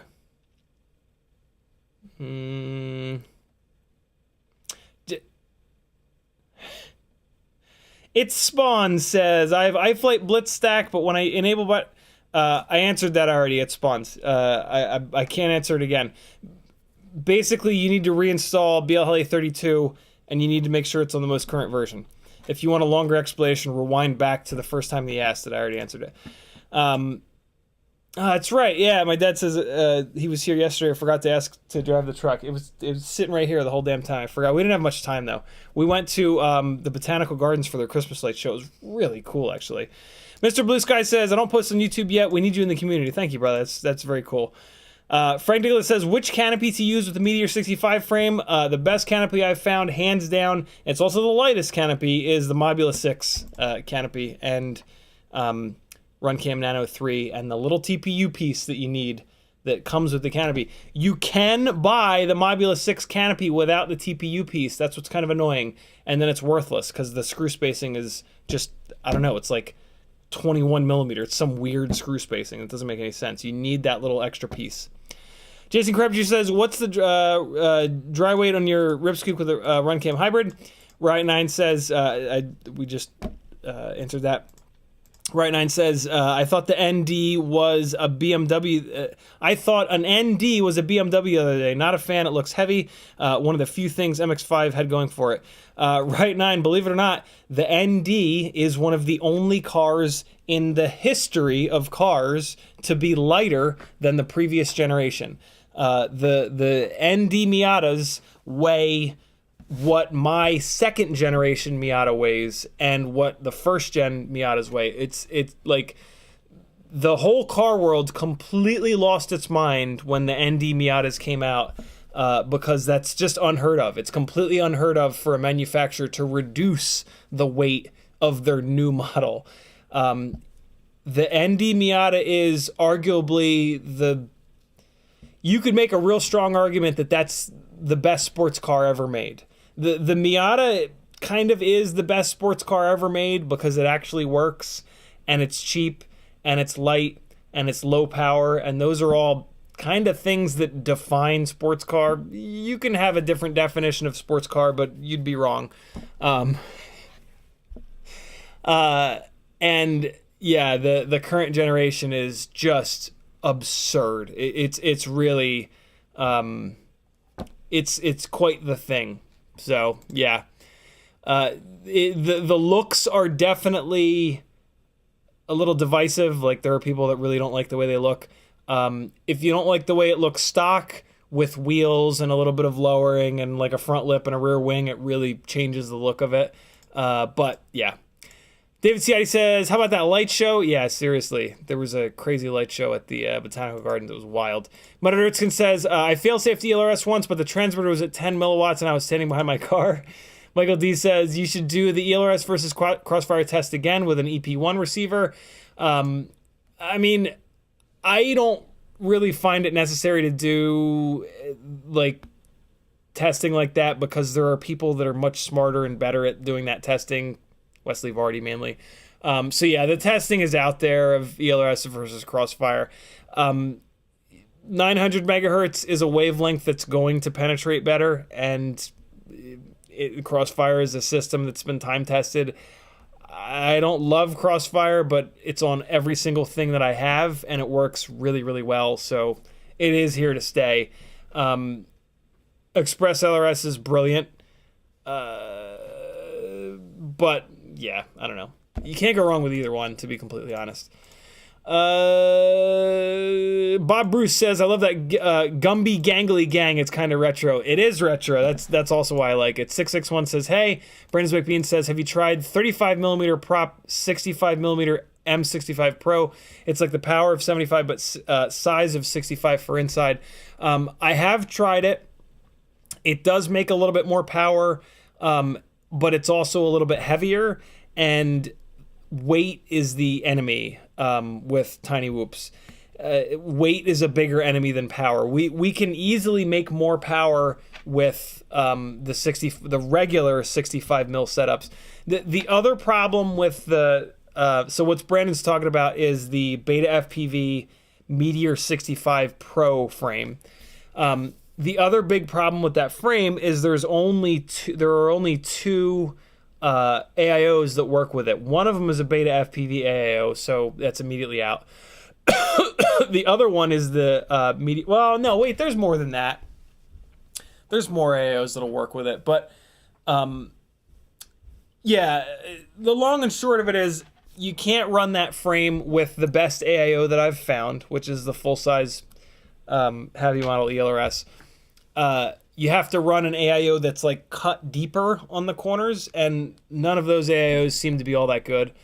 And then all you get from it is a little bit extra power, which we don't need. And it is a bigger prop, so technically you get a little bit more runtime, but the prop selection is almost non-existent.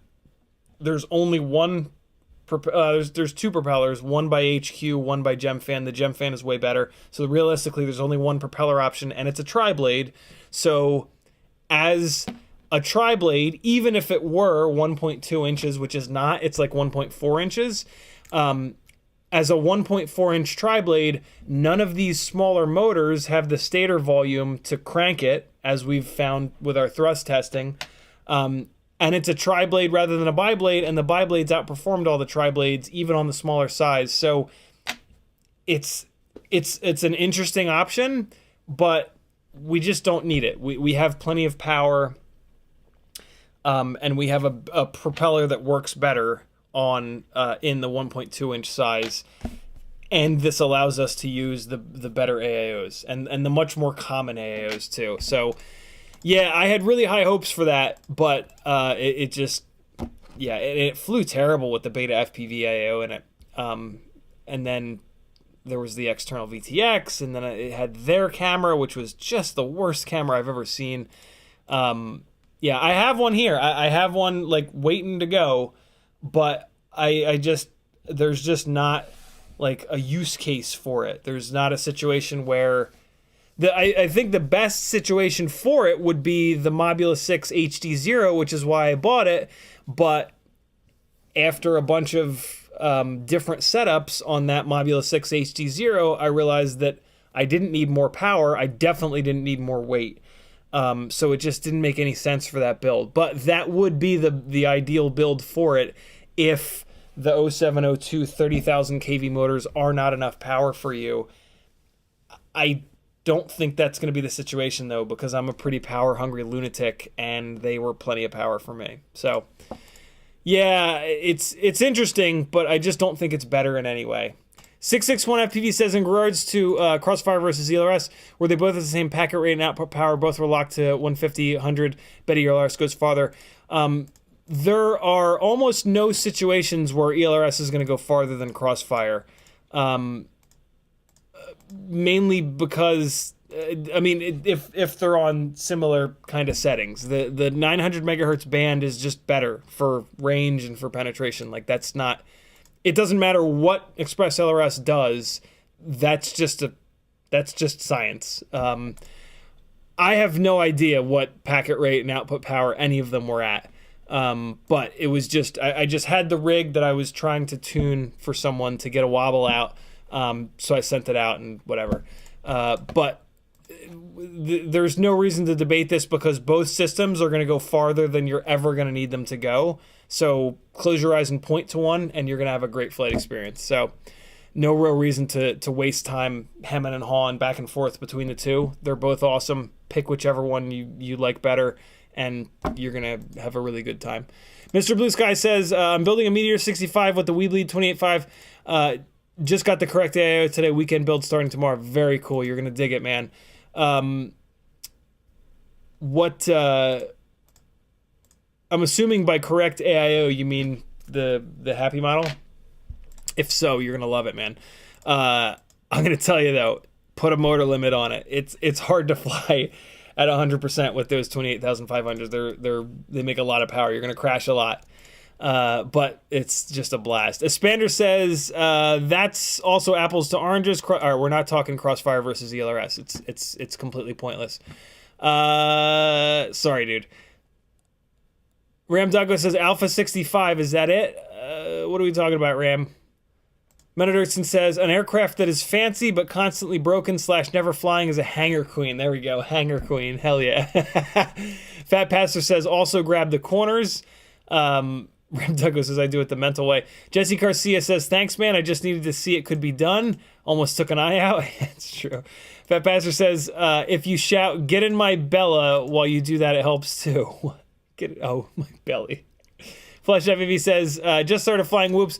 Got a Mobula 6 with the 19,000 kV motors. Been flying acro from the start. Want to try tri-blades, or should I keep practicing with bi-blades? You are the man. Flesh FPV, I did a bunch of testing, and the bi-blades outperform the tri-blades like across the board. So yeah, stick with the bi-blades. There are racers that swear that there's more grip to the tri-blades and the quad blades. I call bullshit on that. Propeller, like, on a non-ducted rig, the number of propeller blades, like as you slide, so grip is quantified by you're flying forwards and then you start to slide sideways and then it grips and goes the way that you're pointing. So think of the physics, right? It turns sideways and now the air, so when it's going forwards, the airflow is just normal over the propellers. It's not actually normal. Propellers really want to work like this. Propellers are designed to just push.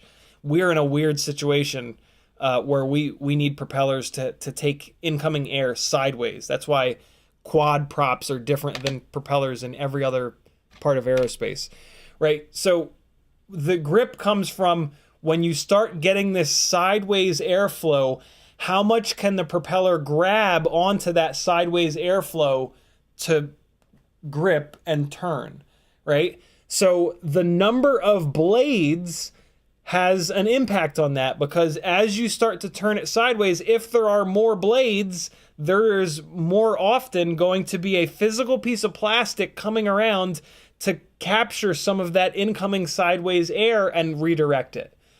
Well, with a fucking Tinywhoop, there's a duct there. So, like, it's just not happening. Like, there's not any air coming in sideways for the additional blades to kind of grab onto.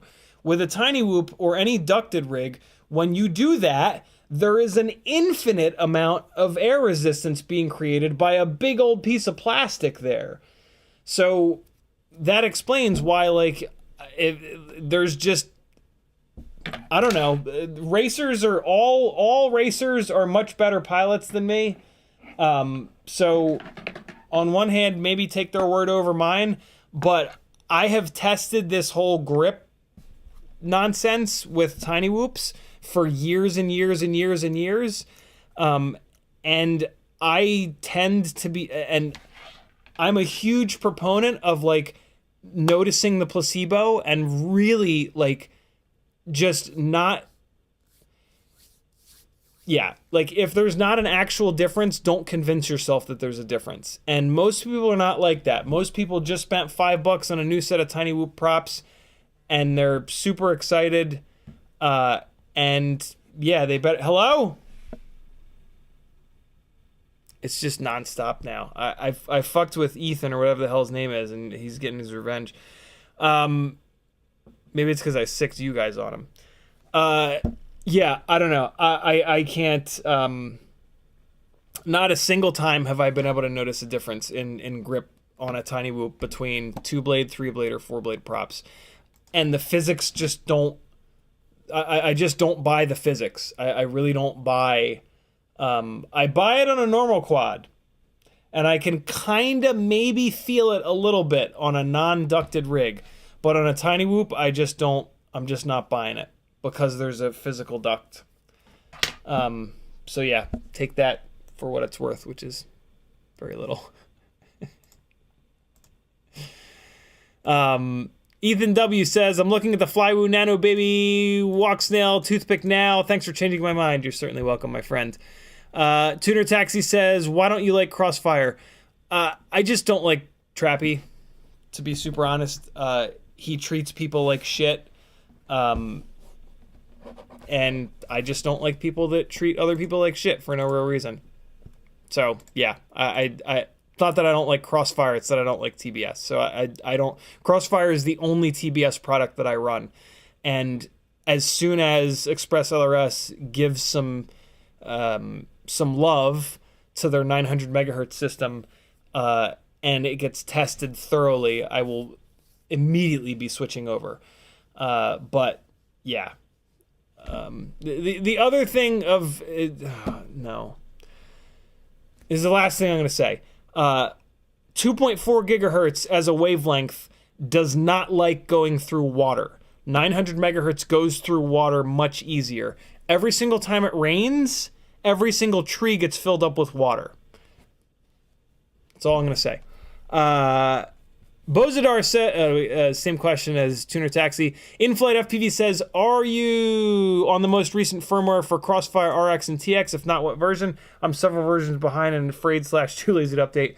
I updated it earlier this year. I don't know what version, and it's been totally fine since. I was having I had a weird experience with some old-ass version. I hadn't updated it for like 2 years before that, and I lost a rig in Charleston. More than likely, it was pilot error. I was flying in the low country, swampy areas, and I dropped down really low, probably below grade, pretty far out.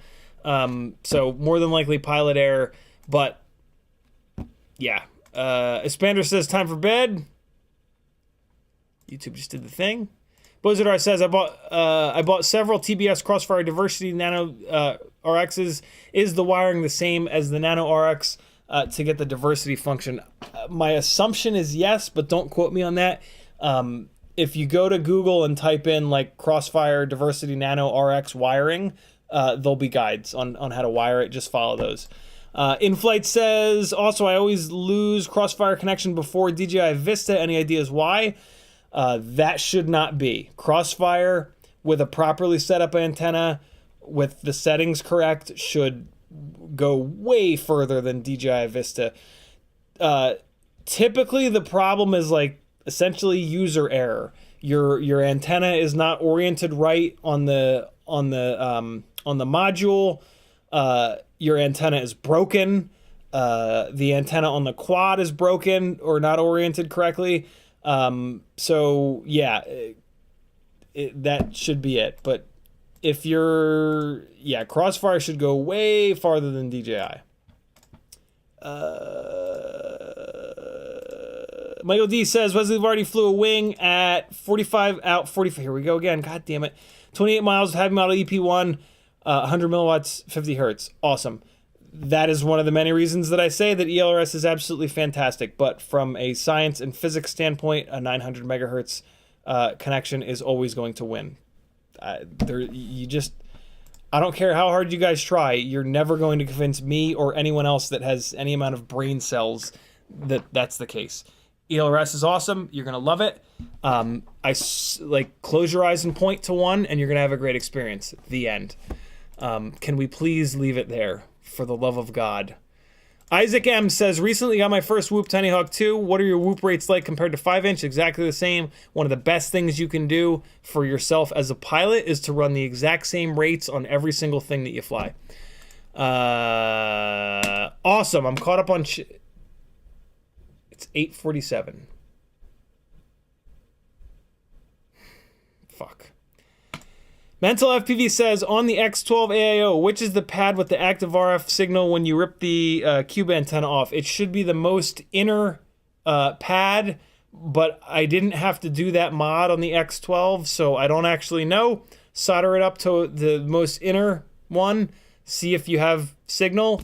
If not, try one of the other ones and just keep doing it. With no antenna, if you go like a room away, you're going to lose a ton of signal. So it's pretty... it's pretty obvious. Jesus. Okay. I can't believe it's 8:47. And I haven't done anything yet. Well, God damn it. Okay. So let's do the 199 is probably pretty good. The 199C camera is almost certainly better than, the Newbie Drone BI camera, but you can't buy it anymore. So that's all I'm going to say about it. The Caddx Ant Lite is the one that you can buy. So if you're doing this for so I'm going to show you what you need to do to get this thing into a Goober canopy. Technically speaking, if you're not building a Tinylifter, you can take this camera, slot it in here. Well, now first you have to put this piece on. So there are two versions. The Goober canopy is a two-piece canopy. There's this piece, and then there's this piece. There are two versions of this piece. This is the one that you need. And you see here there's kind of like a drop. There's a big drop there on this part of it sits like this. I'm sorry, it sits like this rather. So yeah, this lip has like a big long edge to it. There's a version of this where this part here is much shorter. And it just basically almost looks like one big flat piece of plastic. That will not work. You need this version. This is the more common version, so you probably have this one. So with this, this goes on the bottom of the camera. You're going to put it around the bottom like that. And then again, if you're not building a Tinylifter, you can just put the Caddx ant in there. And then this guy is going to hold the bottom of it. And then you're going to screw those two screws in. And it's a little bit cramped, but it will absolutely fit. You need those little plug headers to be facing upwards. You know, this is now right side up. This is now upside down. You need those to be facing upwards. There is no way to invert the image. If you're putting this in a Tinylifter, those camera connectors will get in the way of the TPU piece to hold the Insta360 Go 2. So, what we need to do is remove these plug headers. Fortunately, I'm told that there are pads below this. I'm going to confirm or deny that right now because we're going to remove these plug headers. Here's how you remove these plug headers. Let me show you the way to do this without any other tools. I learned this actually from Tommy Tabahia of ohmygod.com. You take a pair of spring-loaded tweezers and you grab the thing that you want to pull off. This works on pretty much anything. To weight it. You're just weighting it. So now if you can get them to hold on, when you're holding the camera, the tweezers are already trying to pull that off. And then all you got to do is heat these three little contacts up. So we're going to put a little bit of flux on these three contacts here. We're going to clean the tip of our soldering iron. We're going to just bring it in, and it should just pull that connector right off. We're going to try to hit all three of these pads at once. You can kind of rock it back and forth a little bit. You can even use the tip of the soldering iron to kind of push down. There it goes. And there it is. And that's it. That's the super easy way to kind of do it. The other way to do it, where the hell did that go? There it is. There you go. Nice and clean. Oh, all right. I mean, so technically there are pads under there, but son of a bitch, those are tiny little pads. This is going to be challenging. The other way to do it would be to put it in some kind of putty like this, and then heat those guys up and just grab it and just pull it off. So let's do this one that way. Well, hang on. I forgot. I didn't want to. I'm dumb. I didn't want to pull that all. I wanted to mess with the settings on this before I pulled the connectors off. Damn it. I will solder on. We're going to pull the connectors off. I'm going to... I guess I'll solder on a camera plug. Or maybe I'll just leave the settings on this one. God damn it. I rushed into this because it got so late. Let me see if I can half-ass put this back on. Well, you know, trying to set the camera settings here in the basement is going to be a mess. These Tinylifters are mainly made to like fly not in the house. So let's screw it. Let's just take this off. Take this other one off. So here would be the other way to do it. Get some flux on the front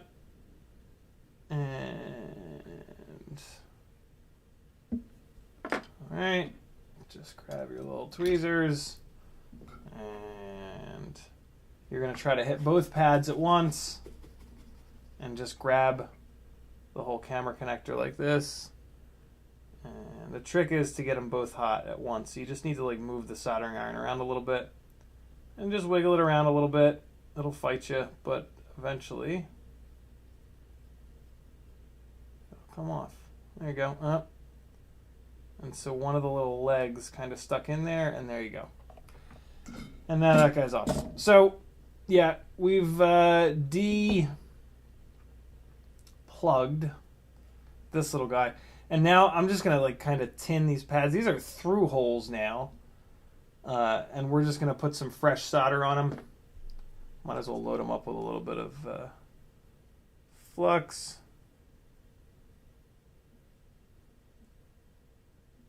And all right, cool. So we got some flux on there. Let's just take some fresh, non-leaded solder. These manufacturers all use, I'm sorry, leaded solder rather. These companies all use non-leaded solder so that their employees don't die of lead poisoning. We don't spend enough time soldering to really have to worry about that. So we'll put a little bit of fresh solder on these pads.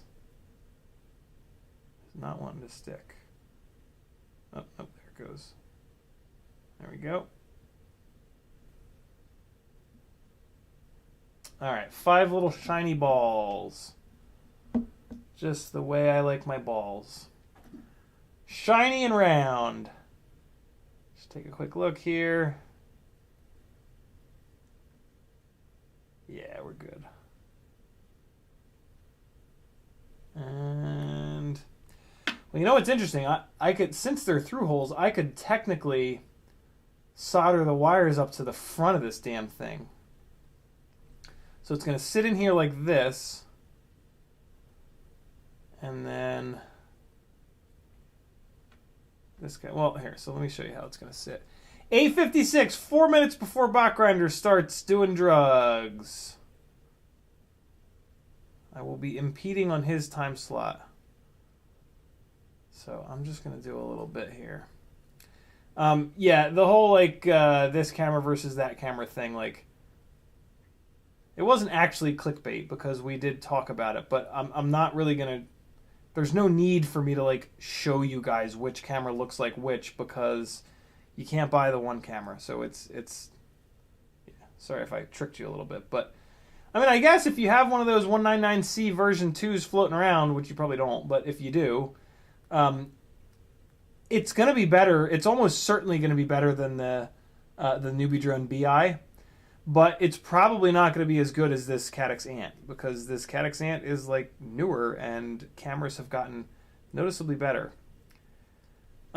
This is fiddly for the record. Like this Goober, I do not love this Goober canopy. It is fiddly as a motherfucker. But it's the best way I've found to mount an Insta360 Go to. So suck it up, Buttercup. Here we go. There it is. Well, that's interesting. I've never done it like that. I've always put this other piece on first and then put the whole thing in. This maybe worked. No, I think you do have to do that. This is super annoying, if I'm honest. But you'll get it. Just keep smashing your head into it and you'll get it.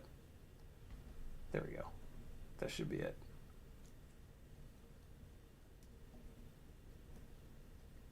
Oh, come on!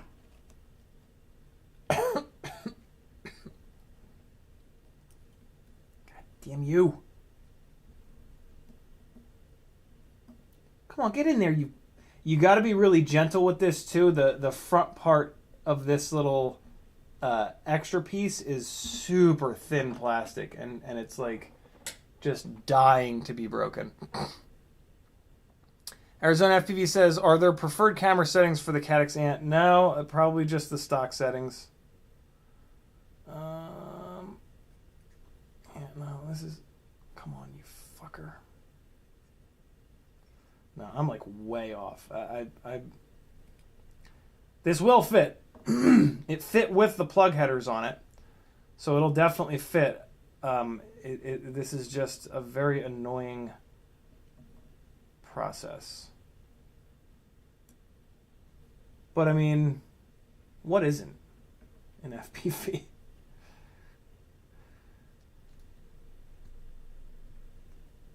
Oh man, this is not the day that I want to be doing this too. I'm going to break this clear piece almost for sure.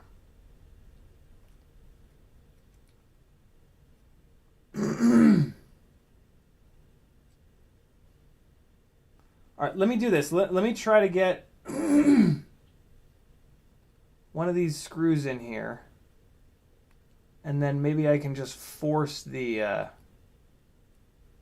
I'll put them both just lightly in, and then I'll try to force the camera forwards. How the fucking thing's rotating? Stop, yo!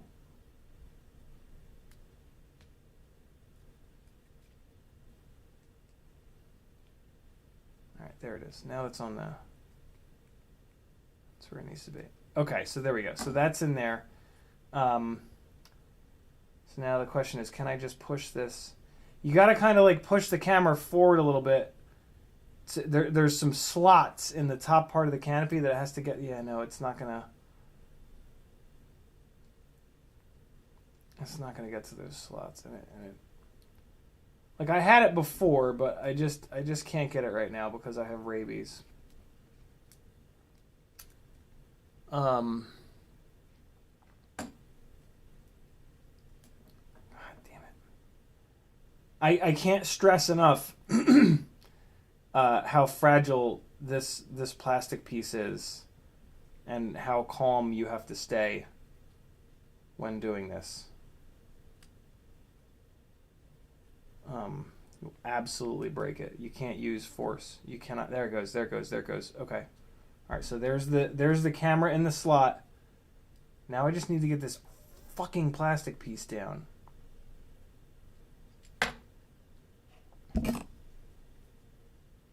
For some reason, this plastic piece won't slide down past the sides of the outer part of the canopy. Like I know that it will.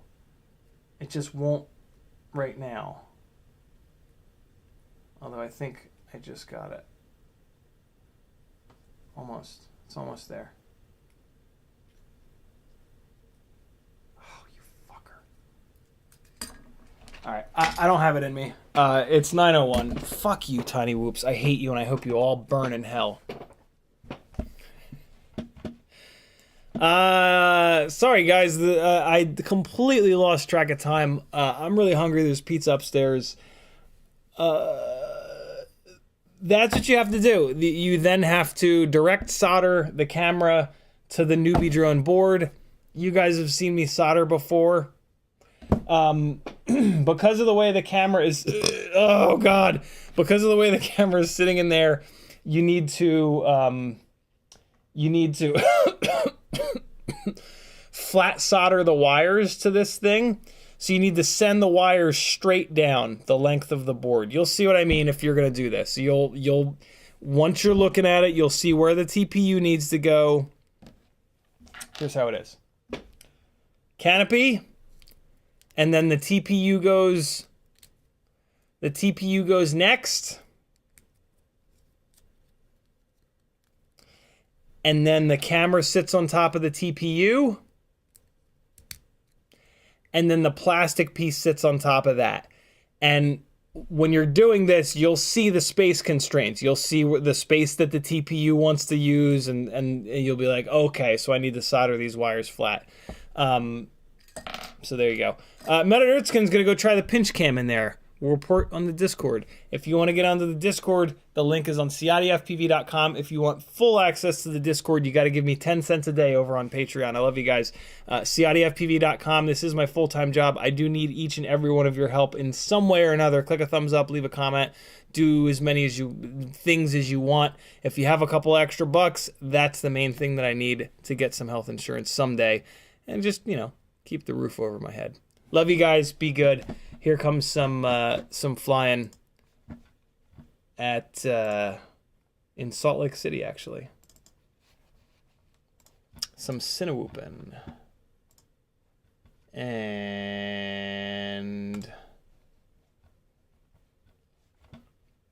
I can't hear. The audio monitoring has just broken. I don't know why, but we should be okay. Love you guys. Be good. Later.